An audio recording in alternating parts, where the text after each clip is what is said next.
For a painter, their best paintings are their most prized possessions. For architecture, it's their best designed infrastructures, and well, for a serial killer, it's most definitely their bloodiest kills. Now, Chucky might not have racked up as many kills as other 80s slasher film icons like Jason Voorhees or Michael Myers, but he's still quite deadly and, not to forget, unhinged. Just within the 8 movies this killer doll has raved in, Chucky has hit a body count of 67 blood-soaking kills. And even then, he was barely done, especially now that the number is only going up, as Chucky has been killing at least 4 people in each episode of his ongoing TV series. Of course, among all these gruesome murders, some stand out more than others, matching the gory standards of his horror genre peers. Chucky has never had any rules or preferences when it comes to killing. He just whams them down for the thrill, and so far, many unlucky bystanders have been the victims of his not-so-nice whims. In this video, I want to discuss what I believe were some of Chucky's most unnerving and horrifying kills in the franchise up to date. So without wasting another moment, let's get right to it. But before we go into our explanation, we have a very small request. If you like our content, please support us by subscribing to our channel. This is a small click for you, but for us it means a lot. Thank you. Let's begin.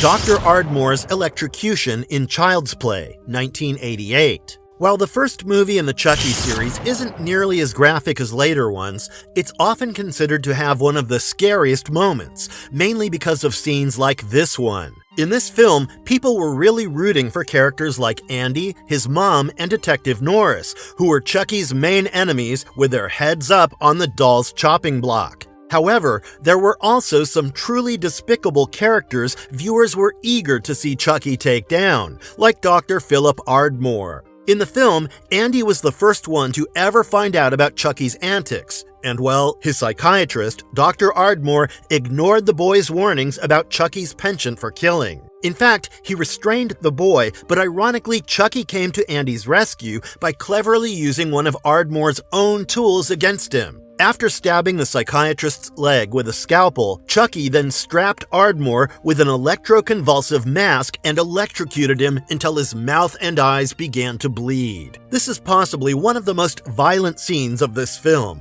especially because Andy helplessly witnesses Ardmore getting fried. And well, this also began the series of bleak deaths Chucky has caused in front of little children. That's not even the worst part. After Dr. Ardmore's body was found, the police suspected Andy of killing his psychiatrist before his escape.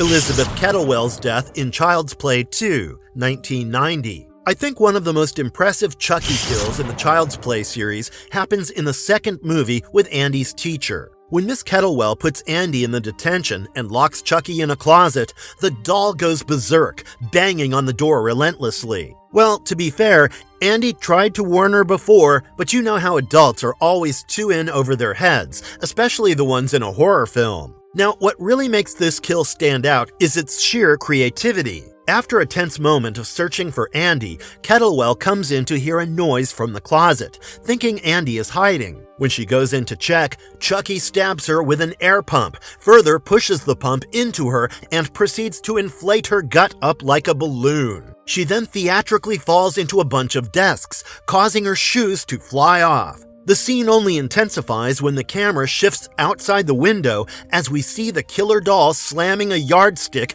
onto the air pump until she dies. I found this death to be a macabre display of the franchise's playful approach towards Chucky's dark yet creative kills. I mean, it's really hard to even imagine being attacked by a doll with a yardstick, and honestly, I'd prefer not to even think about it, but somehow this particular visual has etched the thought in my head.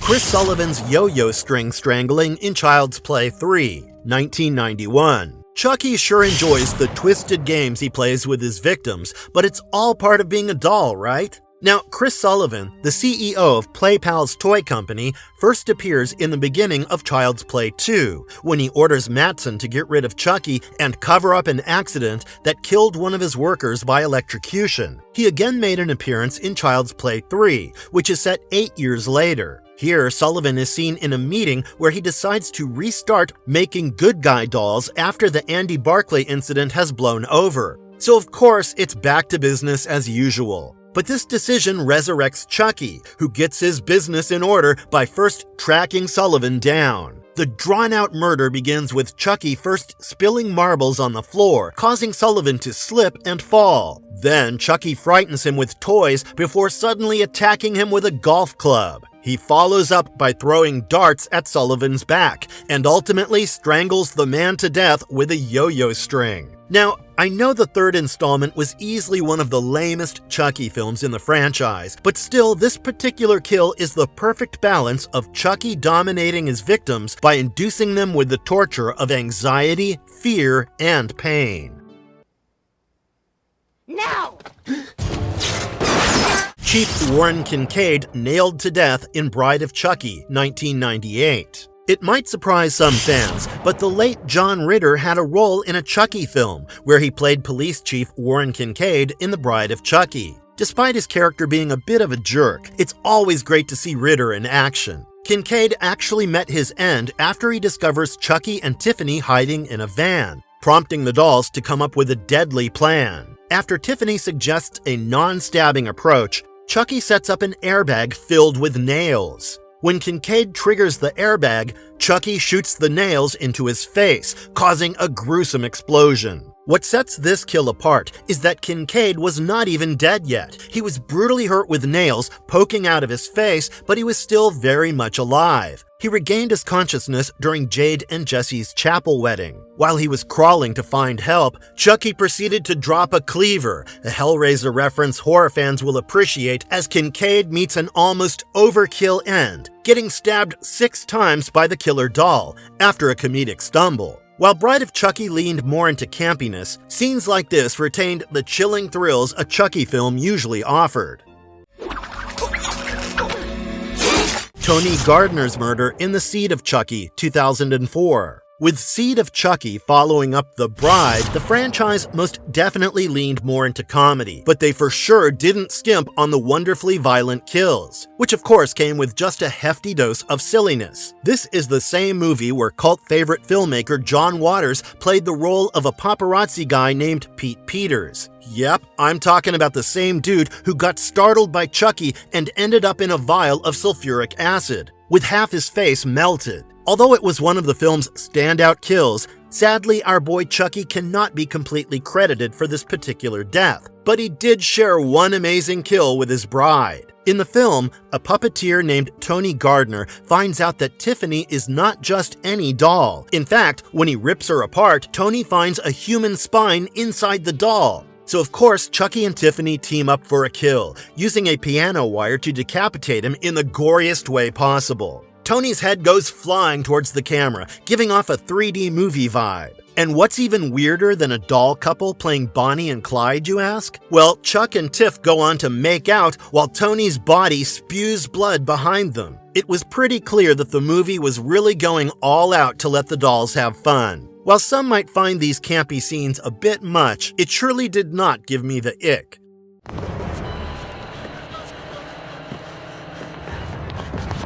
Barb Pierce has her eyes gouged out in The Curse of Chucky, 2013. So, Curse of Chucky really stood out in the franchise because its victims often deserved the fate they received at Chucky's plastic hands. Barb Pierce's murder, in particular, was very satisfying, as she was a hated character because of her controlling and annoying antics. In one scene, furious and fed up with her children, she searches for Alice and discovers Chucky's hidden stitches. As she removes them, revealing his old 1998 and 2004 look, Chucky springs to life and corners her with a knife. When she demands to know where Alice is, the doll cruelly informs her that Alice belongs to him and goes on to mock her faith. Noticing Barb's close-set eyes, he attempts to separate them by stabbing one of her eyes out. Although this doesn't immediately kill her, Barb later falls down the stairs and dies in Nika's arms after revealing her mortifying one-eyed face.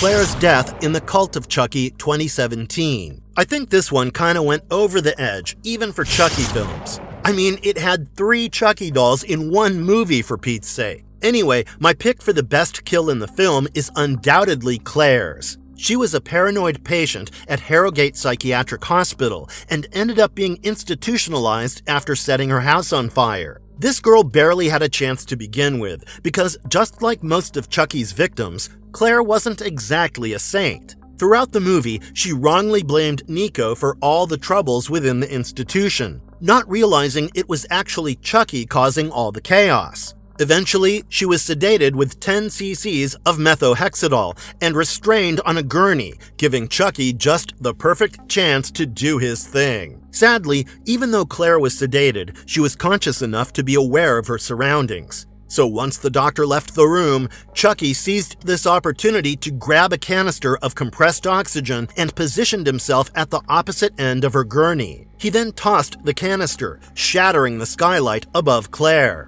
As she sheds a single tear laying down helplessly on that table, a large piece of glass falls, decapitating her. This Chucky kill was so creative and sharp, it bagged the film its highest Rotten Tomatoes score to date.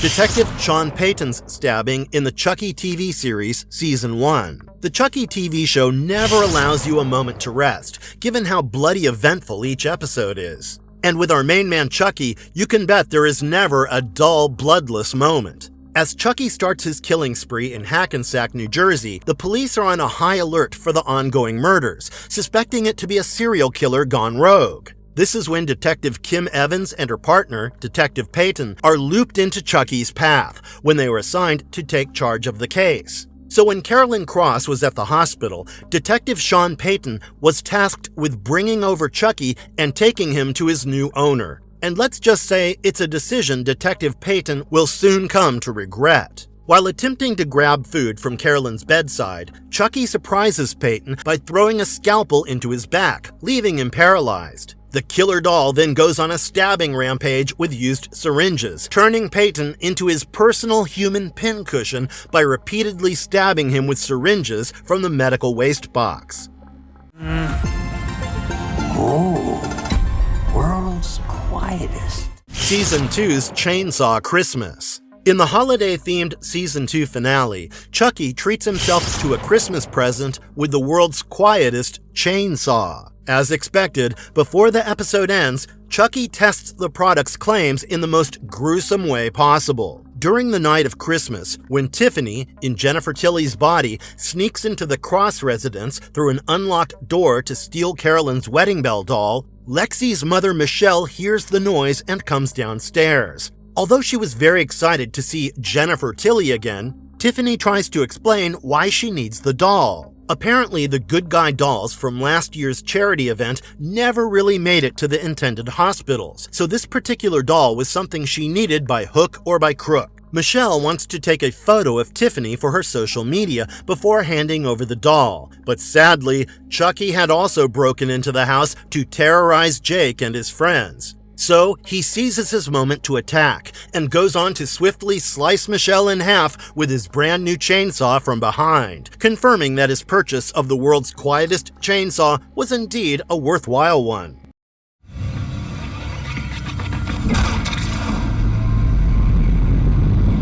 Buff Chucky's heart-ripping punch in Season 2. In Season 2, a new Chucky variant called Buff Chucky joined the lineup. With ripped overalls and muscles that make him look like a bodybuilder, this comedic addition to the Chucky army is stronger than you can ever imagine. Unfortunately for Trevor, it comes as an invitation to make his death certificate. This guy's with a student at the Catholic school of the Incarnate Lord, the same place Lexi was sent to. One night, he snuck into Lexi and Nadine's room to plant drugs in Lexi's dresser, hoping to get her in trouble during their room inspection. As she turned to leave, he was startled by Chucky standing right in front of him. His surprise soon turned to terror as Chucky charged at him, hitting him hard in the jaw, causing Trevor to fall to the ground with blood filling his mouth. Desperate and in pain, he begged for his life. But of course, Chucky doesn't show mercy and punches a hole clean through his torso. I mean, Chucky literally goes straight through Trevor's chest, grabbing his still-beating heart as Trevor collapses lifeless on the floor. It's one hell of a scene, which even dropped my jaw to the floor.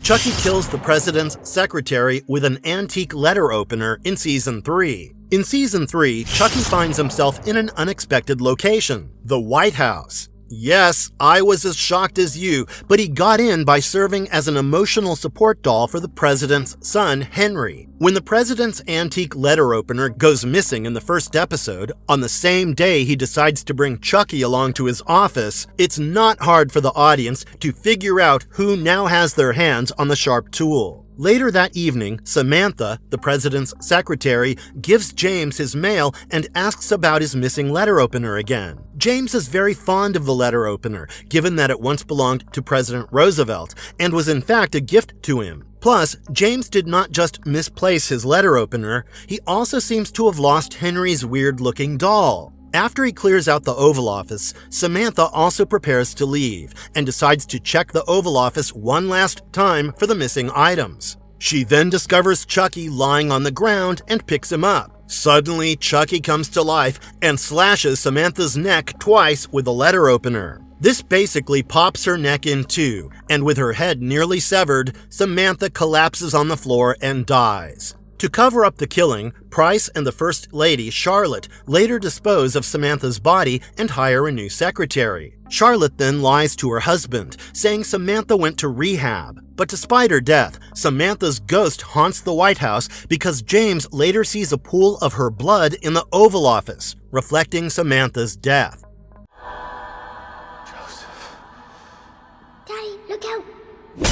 Chucky rips out the US president's eye in Season 3. Who would have thought that Chucky one day would be able to creep his way into the White House and murder the president? Well, definitely not me. Now that Chucky is old and on death row by the end of Season 3, he plans to go out in a blaze of glory, which apparently involves murdering the most important man in the world and starting World War III. After a harrowing Halloween party at the White House, President James Collins is haunted by the deaths he saw in front of his eyes. And to make matters worse, he is often seeing the ghost of his dead little boy Joseph. When he tries to confide in his wife, even she dismisses his concerns and asks him to get a hold of himself. So, on the same night, while walking through the executive residence, James hears Joseph's voice calling to him. He follows the sound to Joseph's old room and sits on the bed, accidentally touching Chucky hidden under the covers. Startled by the doll for a moment, James hears Joseph's voice again, but this time he witnesses his little boy standing in the corner. Joseph then warns him to watch out, but it's already too late as Chucky smashes a piggy bank onto the back of James's head. He falls to the ground and Chucky jumps on him, biting off a piece of his cheek and gouging out his eyes with his withering plastic hands, ultimately killing him. But even after dying, James's ghost remains in the White House because on the next day, when Charlotte is smoking a cigarette in Joseph's room, she sees James's ghost standing and staring at her. She apologizes for everything and tries to touch him, but is startled when he suddenly screams and his face turns into an eyeless, bloody visage, just the way Chucky had left him. So that was our top 12 picks out of the crazy amount of people Chucky has passionately killed. What's your favorite Chucky kill? Let us know in the comment box below. And if you liked our content, don't forget to leave a like and subscribe to us if you haven't already. Have a good one and be safe. Thanks, everyone.